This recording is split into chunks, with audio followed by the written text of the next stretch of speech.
My name's Nicolas Rothenberg, or Nico as most people around here know me. I actually moved here to West Virginia because my girlfriend got into the physician assistant program at the University of Charleston, and I decided I would move here with her. The people are some of the kindest people I've ever met. I grew up in Appalachia. I grew up in Western North Carolina.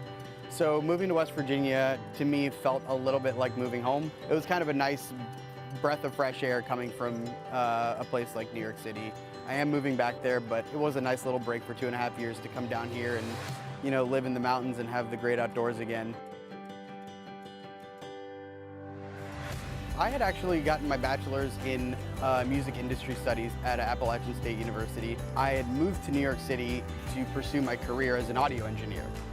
And after working in that industry there for maybe 3 or 4 months, I realized I wasn't making any money doing it and I was kind of struggling. I was working at a bar and I was out one night having a drink with my buddies and I saw a girl at the end of the bar. I decided, I was like, you know, I'm here in New York, I'm gonna talk to this girl. So I go up to her, I start talking to her, and we actually hit it off and became really close friends. Turns out she was the host of Big Morning Buzz on VH1. So a couple months go by, they're getting ready to start their next season. She shoots me with a text and says, hey, we are looking to hire some people for the show. Are you interested?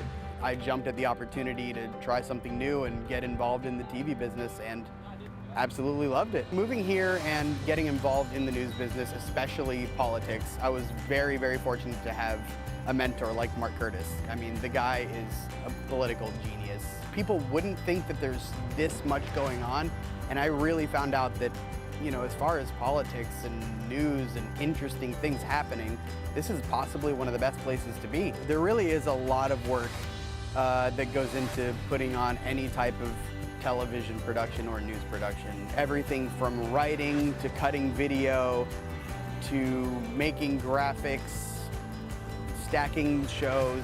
It's a lot of work that goes into something that a lot of people don't really recognize, you know, the whole inner workings, you know, all the gears and stuff in the clock that kind of make it tick.